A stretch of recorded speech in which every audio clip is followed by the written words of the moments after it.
ये दरियाफ्त फरमाया है कि दूसरी शादी की इजाज़त शरीयत किन सूरतों में देती है? बहुत सी सूरतों में देती है। और उसी के साथ ये भी तहरीर फरमाया है कि सिर्फ नफ्स की ख्वाहिश के लिए दूसरी शादी क्या जायज़ है? इन दोनों का जवाब यह है कि शरीयत बहुत सी सूरतों में दूसरी शादी की इजाज़त देती है।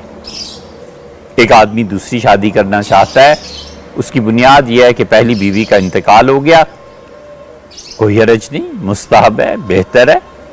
एक आदमी दूसरी शादी करना चाहता है कि एक बीवी से उसकी जायज़ ज़रूरियात पूरी नहीं होती, बिल्कुल ठीक है। एक आदमी दूसरी शादी करना चाहता है कि पहली बीवी माजूर हो गई है, कोई बीमारी ऐसी हो गई है, औलाद को आगे कौन पालेगा, उस माजूरा के बच्चों को, ये मुतअद्दिद चीज़ें हैं। ये जो आपने लिखा है कि नफ्स की ख्वाहिश के लिए दूसरी शादी जायज़ है, तो नफ्स की ख्वाहिशी के लिए जायज़ और मुबाह और सही ख्वाहिशी के लिए तो शादी की जाती है, पहली क्या और दूसरी क्या। ये नफ्स की ऐसी ख्वाहिश थोड़ी है जो नाजायज़ और हराम हो या मकरूह ही हो, वो भी नहीं है, बिल्कुल ठीक है। दूसरी शादी करने में भी कोई हरज नहीं, तीसरी में भी कोई हरज नहीं, चौथी में भी कोई हरज नहीं। एक आदमी को पता है कि एक बीवी पे कनात नहीं की जा सकती, बिल्कुल ठीक है, वो कर ले। एक आदमी ने शादी किया, फिर 50 साल की उम्र को पहुंचा और उससे अमलन जिंदगी में कि पहली अहलिया जो हैं वो इसकी जरूरियात को पूरा नहीं कर सकती, तो दूसरी शादी कर ले, किसने रोका?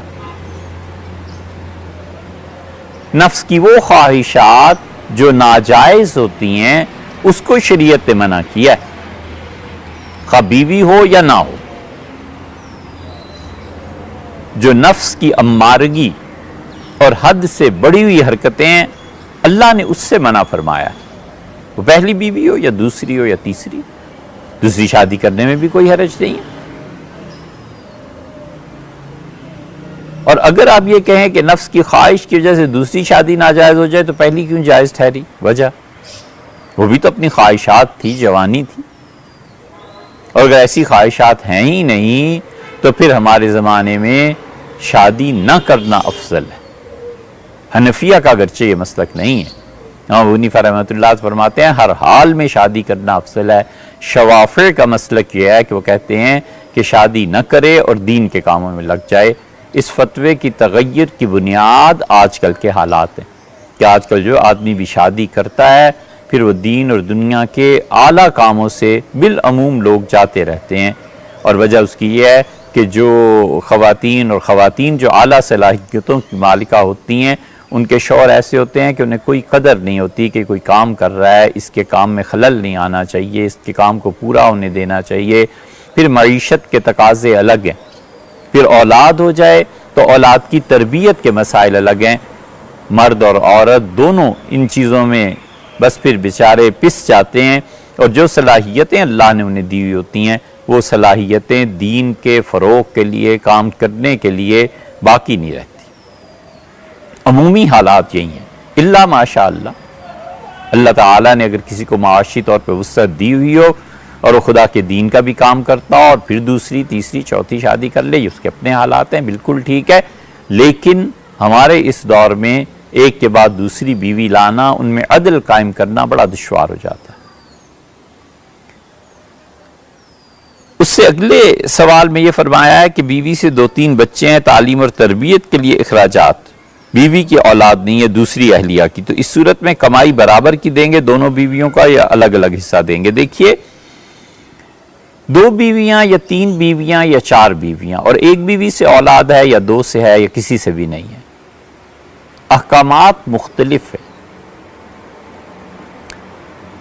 हुज़ूर अक़दस सल्लल्लाहु अलैहि वसल्लम ने जो फरमाया है और कुरान ये जो कहता है कि दोनों बीवियों के दरमियान अदल कायम करो, और उसी के बाद कुरान ये भी कहता है कि तुम दोनों बीवियों के दरमियान अदल कायम नहीं कर सकोगे, वलो हरिस्तुम, अगरचे तुम्हारी शदीद ख्वाहिश हो कि मैं दोनों को बराबर किस तरह पर रखूँ, कर नहीं सकोगे। अमलन ऐसे ही होता है। देखें, दोनों बीवियों के हकूक को पूरा करना, आपने विरासत की भी बात की है। एक तो दोनों का असल नफका है जो कि वाजिब है, दोनों को खाना खिलाना वाजिब है, बस बात इतनी। भूखा तो नहीं ना मारा जाएगा, लेकिन खाने में फर्क बिल्कुल होगा। एक उसने शादी की है, वो लड़की ऐसे खानदान से आई है जहां बर्गर के अलावा कुछ खाया ही नहीं जाता था, जहां ईद शब रात में कई कई चीजें पकती थी, जहां वो शाम को किसी रेस्टोरेंट में होटल में जाके खाना खाती थी।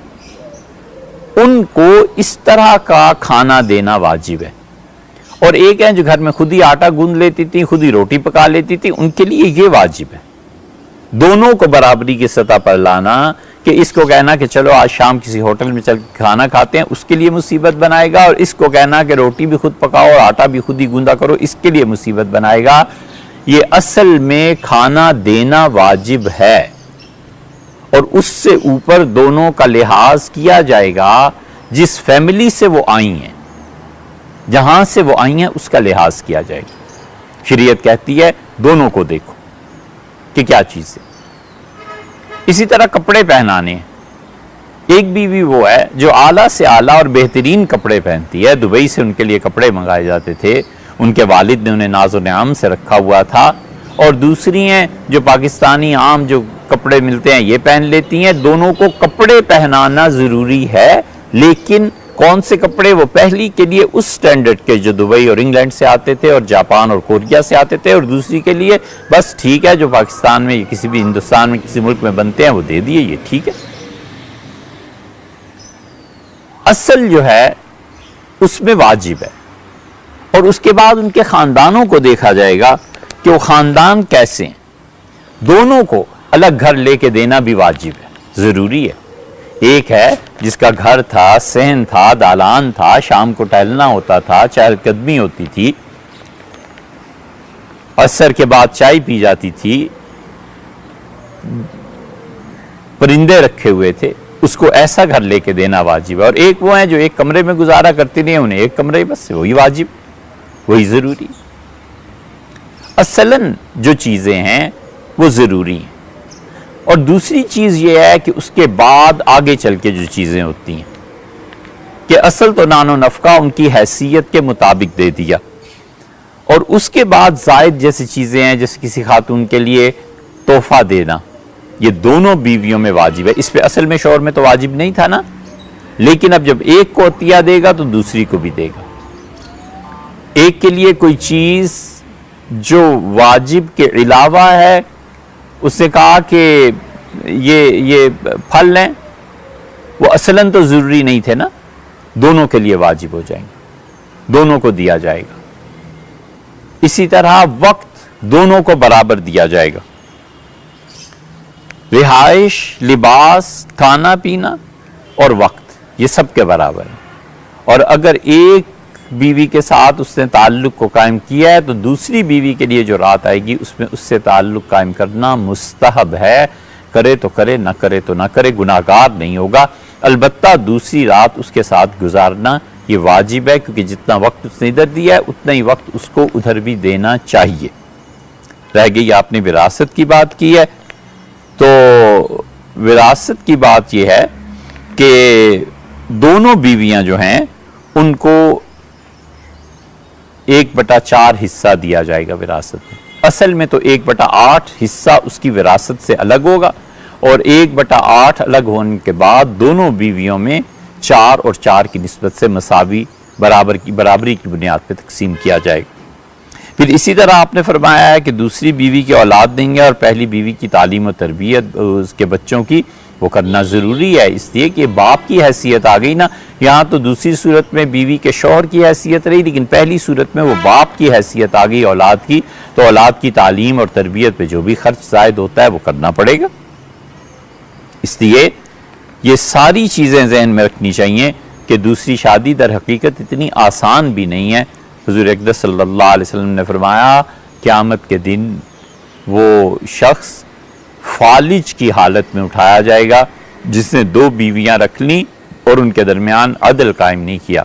तो जिन चीज़ों में अदल ज़रूरी है, बुनियादी तौर पे कपड़ा है, मकान है, खाना पीना है, रिहाइश है, ये सब चीज़ें ऐसी कि जिनमें बीवियों के दरमियान मसावी हकूक़ है, लेकिन खुद कपड़े में, रिहाइश में, खाने पीने में इनमें कितना किसका स्टैंडर्ड है, उस स्टैंडर्ड को मलहूज रखना पड़ेगा। उस स्टैंडर्ड को अगर मलहूज नहीं रखेगा तो भी गुनाहगार हो जाएगा, क्योंकि उसने खुद ही बीवियों में अदल को कायम नहीं किया।